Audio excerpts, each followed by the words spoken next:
Joining us now in studio to promote Zootopia 2. As I said to you and John and Andrew, Zootopia, it reached the cycle with my 3.5-year-old son. Where, my 21-year-old loves Zootopia. But when the kid is there, you watch the same movie like 5 times in 1 week. So Zootopia 1 was a great movie, and I can't wait for Zootopia 2, where we get to hear Wind Dancer. Yes. What's up, Patrick Warburton? How you doing? It's great to be here. Thanks for having me. Yeah, Zootopia 2 is better than Zootopia 1. It is. Why? Because the addition of Patrick Warburton? I'm just saying, I didn't see Zootopia, so I'm just guessing. You didn't want to, as I'm an guessing. actor, you didn't want to get No, listen, influenced? I probably maybe should, but I'm a new character anyway, so it just doesn't matter, really. I'm one of those guys that just read my shit. It's really fantastic. We saw it, so now I'm seeing, I've been on the road, so I will see Zootopia, the first one, when I get home on my Disney app. Okay, that's fair enough. Can I get something out, though, as we are a sports station? Yeah. Are you a Giants fan or a Jets fan? Because you went to California, you were raised in California, but you were Patterson, New Jersey's the roots. So I figured maybe your father influenced you as far as a football fan. Okay, yeah, and I grew up in Huntington Beach, and so he really did not that way. Dug the Giants, I really enjoyed those Eli years, although Eli could he went hot and cold, but he was hot. He was hot when he was hot when it was important, yeah. I love Philly because I've always been kind of a Dallas Cowboys here. And then I knew that, I had really good feelings about Philly in the Super Bowl last year because Philly was such a physical team, and Kansas City just kind of skated in there with a lot of calls going their way. And I just knew that Philly was going to beat them up, and that was really fun to watch. I love football. I lived in a city without a team for 2 decades, Los Angeles. So there are teams that I love and then teams that I don't like, So, I like Buffalo, I like the Giants, I like to see Philly, those have been my teams. I'm rooting for the Rams again. When the Rams left to St. Louis, they became the Lambs to us. And then when they came back, we're like, all right, we got to get back on the Rams bandwagon a little bit. They're looking pretty good this year. Stafford, like 17th year in the league, and he's having one of his best years. Yeah, he's tremendous. Yeah. Probably in the running to be MVP of the league right now. Yeah. But I have to tell you, because I've often drawn comparisons to your character, David Puddy in Seinfeld, in the sense that when I'm on an airplane, I just stare straight ahead. He does too. You do it? You guys are raw doggers? Yes, we are raw doggers. Wow. I don't really like flying, so I feel like if I just sit there still, the plane won't go down. Like that I help by doing that. I don't even look at it in those terms. I look at it as I'm just looking straight, I'm gathering my thoughts, and I'm just waiting for it to be over. Boy, I wish I could do that. I'm not that comfortable up here in my head alone. You know what I'm saying? Well, that's why you watch Zootopia 1 when you're on your next flight before you watch the premiere of Zootopia 2, which releases on November 26th. And you have not seen it yet.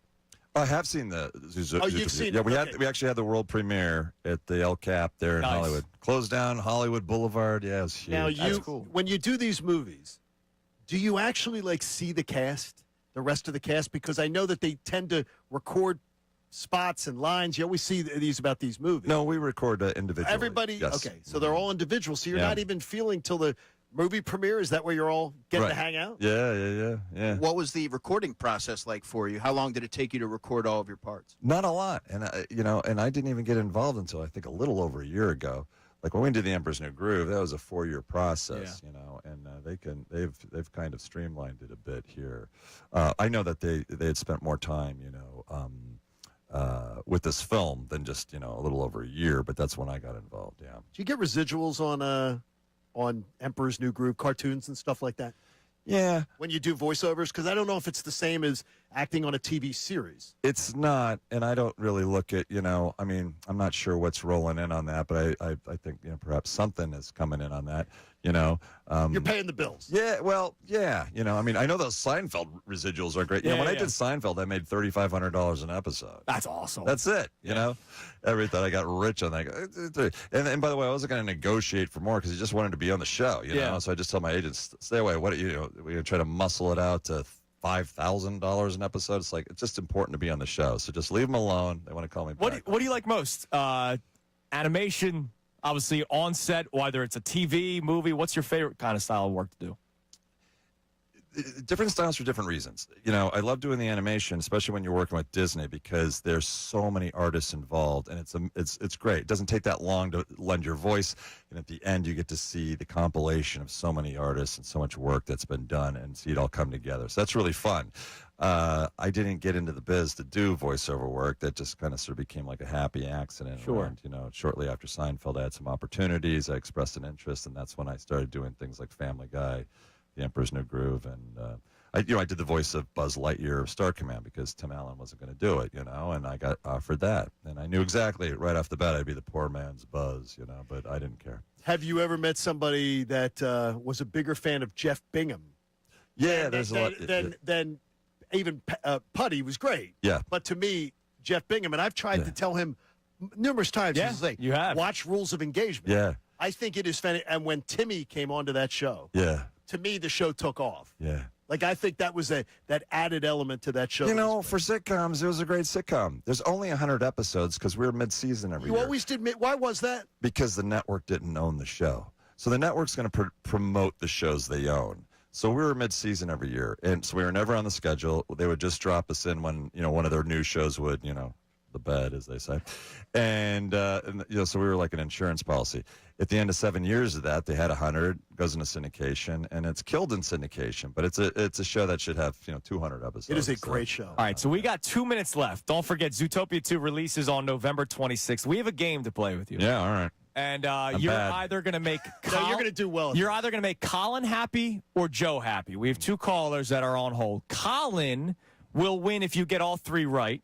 Okay. Joe will win if you get even 1 wrong. We have 3 clips of yours. You have to tell us what it's from. Because as a man that's worked in so many different shows, whether it's animation or movies or on set, I would imagine sometimes you forget maybe some of the work that you've done or the lines that you said. He says he's not good up here. Yeah. No, this doesn't, you know. So if you get all 3 right, Colin wins. Yeah. If you get 1 wrong, Joe wins. Here's the first one. Well, let's see. I've got a 10 kroner, a 5 kroner. Seinfeld. All right. There we go. That's number 1. Correct. All right. What do we got number 2? Oh, she is just so smoking hot. God, I would do things to her that she would probably laugh at. Joe. You bitch! Joe. That is correct. All right. If you get this one right, Colin will win the pair of Sixers tickets for Sunday the 30th game against the Hawks. What do we got? I gotta tell you, I predicted global warming. I could feel it getting hotter. First, I thought it was just me. I knew I'd make the last one. Tom. Wow. Brock Sampson? Venture Brothers? No. B-movie. Oh, B-movie. B-movie. Okay. So Joe from Doylestown will win the pair of Sixers tickets for thought there was no next chance you would Sunday's get one game. wrong. Colin, I'm sorry. It's fitting that a Joe won, though. That's a good point. Joe. Listen, thanks for coming in today. We appreciate it. We're excited to watch the movie. I'm telling you, my son loves Zootopia 1, so I only know that Zootopia 2 will only get better. I hope you haven't ruined the chemistry of all those characters. I tried. I really did. Thank you so much for checking out our content here on our YouTube channel. You know you can like and subscribe, and that way you're never going to miss anything that we've got going on right here at 97.5 The Fanatic.